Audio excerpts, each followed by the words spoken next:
నమస్తే. Welcome to Telugu 360. మనతోని ప్రముఖ ప్రొడ్యూసర్ నటికుమార్ సార్ అయితే ఉన్నారు. సార్ నమస్తే సార్. నమస్తే. నమస్తే. సార్ ఆంధ్రప్రదేశ్‌లో వైసీపీ హయాంలో మాజీ మంత్రి అంటే ఇప్పుడు మాజీ మంత్రి అయితే ఉన్నారు. పెద్దిరెడ్డి రామచంద్రారెడ్డి భూమి అక్రమాలపై గూడా డిప్యూటీ సీఎం పవన్ కళ్యాణ్ గారైతే చర్యలు తీసుకోండి అన్నట్టు గూడా అక్కడున్న అధికారులకైతే ఆదేశం చేశారు. ఎలా ఉండబోతా ఉంది? నిజంగానే ఆయన ఎంతవరకు భూమి అక్రమాలు పాల్పడ్డాడంటారు? నాకు తెలిసి పెద్దిరెడ్డి రామచంద్రారెడ్డి గారు, మిథున్ రెడ్డి గారు is the A1 contractor, is the biggest contractor. ఇంకొకళ్ళ డబ్బులు కాజేసే వ్యక్తి అయితే కాదు. హ్మ్. Is the number 1. నెంబర్ 2, అలాంటి తత్వం ఉన్న వ్యక్తి కాదు. ఓకే. ఏది ఉన్నా ఒకవేళ అక్కడ తప్పు జరిగుంటే, అటవీ శాఖలో తప్పు జరిగుంటే, అటవీ శాఖ భూములుంటే, అటవీ శాఖ యాక్ట్ ప్రకారం కంపల్సరీ కేసు రిజిస్టర్ చేయాల్సిందే. కంపల్సరీ ఆ చట్టం తన పని తాను చేసుకుపోతుంటది. ఎందుకంటే ఇది చట్టానికి ఎవరు అతిథులు కాదు. అవును. చట్టానికి ఎవరు అతిథులు కాదు. అంటే నాకు వ్యక్తిగతంగా అలాంటి వ్యక్తి కాదు అనేది మాత్రం నేను చెప్పగలుగుతాను. ఓకే. నాకంటే ఎక్కువ పవన్ కళ్యాణ్ గారు కూడా తెలిసి ఉండొచ్చు. నాకంటే ఎక్కువ అక్కడ ఆఫీసర్లు కూడా తెలిసి ఉండొచ్చు. లేకపోతే మరి ఏ విధంగా అనేది ఒక అటవీ శాఖ భూములు ఎందుకొచ్చాయి, ఏమొచ్చాయి? రాజశేఖర రెడ్డి గారు లాంటివే డైరెక్ట్గా అసెంబ్లీలో ఎసెంట్ ల్యాండ్ ఉంది, నా ల్యాండ్ నేను ఇచ్చేస్తానని చెప్పాడు. మరి అప్పుడు దాకా చంద్రబాబు నాయుడు గారు అప్పుడు 14 సంవత్సరాలు పరిపాలన చేసినప్పుడు మరి ఆ ఎసెంట్ ల్యాండ్ ఎందుకు గుర్తించినప్పుడు ఎందుకు పట్టుకోలేకపోయాడు? హ్మ్. అంటే ఇవన్నీ మనం రాజకీయ కేసులు అంటాం. ఇవి హ్మ్. రాజకీయ ఒత్తిళ్లు కేసులు అంటాం.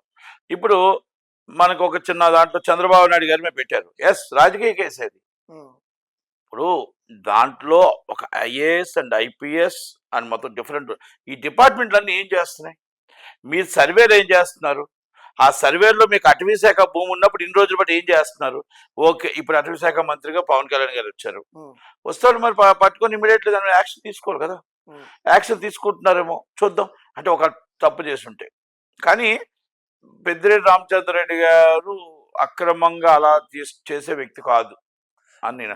ఎందుకంటే నాకు దాదాపు కాంగ్రెస్ పార్టీలో నేను కూడా ఉన్నాను కదా. హ్మ్. ఆయన కాంగ్రెస్ పార్టీలో నిజాయితీగా మినిస్టర్గా చేశాడు. రాజశేఖర రెడ్డి గారు ఫాలోవర్గా బాగానే ఇన్వెస్ట్ చేశారు. కానీ మనకి ఇప్పుడు ఇలాంటివి మేము వినలేదు.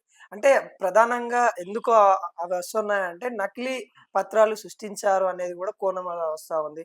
నిజంగానే ఒకవేళ సృష్టించి ఉండొచ్చు అనుకుంటున్నారా? చెప్పలేము.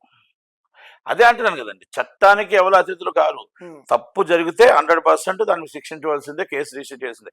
అంటే ఇంతకుముందు ఏం జరగలేదు ఎందుకు అడుగుతున్నాను నేను. అడుగుతుందల్లా ఫస్ట్ థింగ్, పవన్ కళ్యాణ్ గారు కదులుతేనే బియ్యం కదులుతుందా? హ్మ్. ఫస్ట్ థింగ్, పవన్ కళ్యాణ్ గారు ఆ మినిస్టర్ కదులుతేనే బియ్యం కదులుతుందా? పవన్ కళ్యాణ్ కదులుతేనే అటవీ శాఖ కదులుతుందా? పవన్ కళ్యాణ్ గారు కదులుతేనే ఏమైనా నడుస్తాయా? అంటే ఇంక రాష్ట్రంలో పవన్ కళ్యాణ్ తప్ప ఇంకెవరు లేరా? హ్మ్. ఈ ఆఫీసర్లు ఏం చేస్తున్నారు? పడుకుంటున్నారా? నిద్రపోతున్నారా? Is immediately action to reaction. అప్పుడున్న ఆఫీసర్స్ ఎవరైతే ఉన్నారో నకిలీ పత్రాలు సృష్టించినవన్నీ కేసు రిజిస్టర్ చేయమని ఆదేశాలు చేసినప్పుడు ఫస్ట్ పవన్ కళ్యాణ్ గారు చెప్పాల్సింది, అప్పుడు ఆఫీసర్లు ఎవరైతే ఉన్నారో రిటైర్మెంట్ అయినా కూడా వాళ్ళని ఇమ్మీడియట్లీ అరెస్ట్ చేయండి.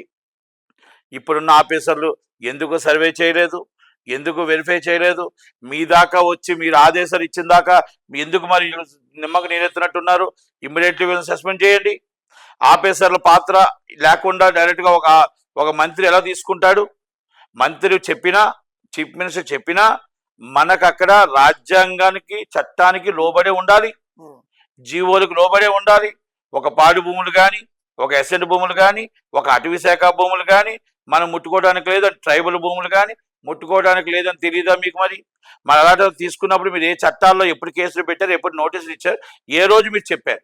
చెప్పకుండా ఈరోజు పవన్ కళ్యాణ్ గారు సీజ్ ద షిప్ అన్నట్టు హ్మ్. బియ్యం సీజ్ చేయండి, సీజ్ ద కంటైనర్ అని నాగేంద్ర గారు, మనోహర్ గారు అన్నట్టు ఇప్పుడు పవన్ కళ్యాణ్ గారు కూడా సీజ్ ద ఆదేశాలు చెయ్యండి అంటే నేను అడుగుతున్నా. అంటే మరి ఇవన్నీ ఆఫీసర్లు ఏం చేస్తున్నారు అడుగుతున్నారు ఇన్ని రోజులు. ఓకే. ఆఫీసర్లు ఏం చేస్తున్నారు? అక్కడున్న పొంగనూరు మరి ఎస్పీలు ఏం చేస్తున్నారు? అక్కడున్న పాడేరు కానీ పీలేరు కానీ ఇవన్నీ ఉన్న ఏరియాల్లో మరి మెదడు రామచంద్రారెడ్డి ఆస్తులు ఉన్నాయి. అక్కడ ఆఫీసర్లు ఉన్నారు. అక్కడ మన ఆంధ్రప్రదేశ్లోనే ఉంది అది. ఆంధ్రప్రదేశ్లో ఉన్నప్పుడు అక్కడ ఆఫీసర్లు లేరా? అటవీ శాఖ సీఏలు కానీ వాళ్ళు ఎవరు లేరా? జమీదారులు ఎవరు లేరా? ఉంటా. ఇవన్నిటికి నేను అడుగుతుంది ఏంటంటే పవన్ కళ్యాణ్ గారే చెప్పాలా, నాదెండ్ల మనోహర్ గారే చెప్పాలా? ఇది నాకు అర్థం కావట్లేదు. ఎందుకంటే ప్రతిసారి పాపం ఆయన చెప్పాల్సి వస్తుంది. ఆయన చెప్పి సిప్పు సిప్పు సీజ్ చేయాలన్నా, లేకపోతే సిప్పులో బియ్యం ఆపాలన్నా, ఈ ఆపేసర్లు పడుకుని పోతుంటే, నిద్రపోతుంటే ఆయన వెళ్ళి ఆపాల్సి వస్తుంది. అంటే మినిస్టర్ వర్క్ చేయాలా? ఐఏఎస్ ఏమైపోయింది, ఐపీఎస్ ఏమైపోయింది, గ్రూప్ 1 ఆఫీసర్లు ఏమైపోయారు, గ్రూప్ 2 ఆఫీసర్లు ఏమైపోయారు, ఎంఆర్ఓలు ఏమైపోయారు, ఆర్టీఓ ఏమైపోయారు, వీళ్ళందరూ ఏమయ్యారు అని అడుగుతున్నా. ఇది పవన్ కళ్యాణ్ గారికి బాధ్యత పెంచుతున్నారు. ఆయన ఒక్కరే అంటప్పుడు మరి లోకేష్ గారు కూడా రంగంలో దిగాల, చంద్రబాబు నాయుడు గారు రంగంలో దిగాల, ఇక మినిస్టర్లు రంగంలో దిగాల, ఎమ్మెల్యేలు రంగంలో దిగాల. అంటే ఆఫీసర్లకి బాబు ఇగో ఇది కేసు పెట్టండి, బాబు వీళ్ళ మీద అరెస్ట్ చేయండి, బాబు వీళ్ళు మొత్తం టోటల్ భూమి హ్యాండ్ ఓవర్ చేసుకోండి అని చెప్పాలా రాజకీయ నాయకులు? మీకు తెలియదా చట్టాలు, మీకు తెలియదా న్యాయం? అంటే అధికారులు పనిచేయట్లే అంటారు. అధికారులు నిమ్మకు నీరెత్తునట్టు ఉన్నారు, పడుకుంటున్నారు. Is IAS officers not working, IPS officers not working. అదే వర్క్ చేసి ఉంటే, అటవీ శాఖ ఎంప్లాయీస్ చేసి ఉంటే ఈ రోజు పవన్ కళ్యాణ్ గారు ఆదేశాలు ఇవ్వాల్సిన అవసరం ఏంటి? ఆ భూమి ఇప్పుడు రాత్రి పుట్ల, ఆ భూమి అటవీ శాఖ భూమి అని ఎప్పుడో పుట్టుండొచ్చు. ఆ పుట్టినప్పుడు ఈ ఆఫీసర్లు అంతా పుట్టున్నారా లేదా? ఆఫీసర్ వెళ్ళిపోవచ్చు, పోస్ట్ అదే ఉంటుంది. ఆ ఆఫీసర్ తప్పు చేశాడండి, నేను తప్పు చేయలేదు. ఏ ఆఫీసర్ చేసినా ఫైల్ అక్కడ, నీకు ఆ file hand over to is file, note put up to is before officer. Note put up చేసి ఆపేసేసి, అదే ఒక అమాయకుడు ఒక గుడిసేసుకుంటే ఇరగొడతారే, అదే అటవీ శాఖలో ఒక చిన్నది ఏదో తేనె పట్టుకుంటే వాళ్ళు తీసుకెళ్ళి లోన్ వేసేస్తారే. ఎన్ని కేసులు సార్ ఇవాళ? తేనె పట్టుకునేది 5 అండి, చిన్న చక్కలు పట్టుకునేది 4 అండి. అన్యాయంగా వాళ్ళని అరెస్ట్ చేస్తారే. మరి పెద్దవాళ్ళని అరెస్ట్ చేయరా? మీ కేసులు నేను ఒక్కటి అడుగుతున్నా, అటవీ శాఖ వాళ్ళని, మీరు మొత్తం హిస్టరీ తీయండి. మీ దగ్గర మొత్తం టోటల్గా ఒక 20 కోట్ల రూపాయల కేసు ఏదైనా ఉందా? గంధపు చక్ర కేసు. మీ దగ్గర కాస్ట్లీ కేసు ఏదైనా ఉందా? మీ టార్గెట్ కోసం, మీరు టార్గెట్ ఫిలప్ కోసం ఎవడెవడో ఆ అమాయకులు తీసుకొని ఎస్సీ ఎస్టీ బీసీని తీసుకొచ్చి వాళ్ళని అరెస్ట్ చేస్తారు. అంటే ఈరోజు నేనేమంటున్నానంటే, మీరు ఇప్పటికైనా కళ్ళు తెరిచారు. పవన్ కళ్యాణ్ గారు అన్నింటిలో లైమ్లైట్ అవుతున్నారు, మంచిది. రేపు కాబోయే సీఎం కూడా పవన్ కళ్యాణ్ గారే. అంటే నేనేదో కూటమిలో కుమ్ములాట పెట్టట్లా.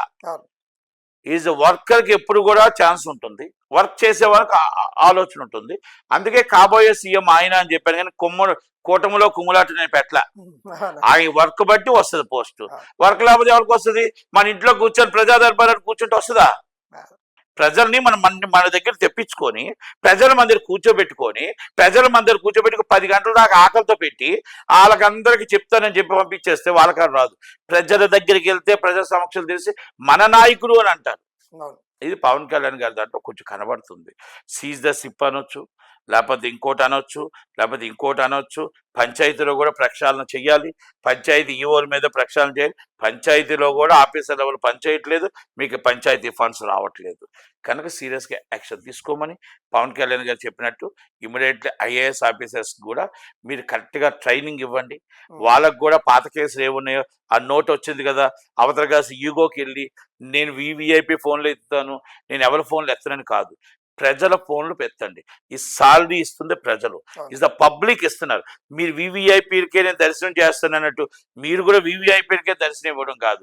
24 గంటలు అందుబాటులో ఉండాల్సింది ప్రజలతో మమేకం అవ్వండి, ప్రజల బాధ తెలుసుకోండి, ప్రజల కష్టం తెలుసుకోండి, ప్రజల కోసం పోరాడండి, ప్రజల కోసం పని చెయ్యండి.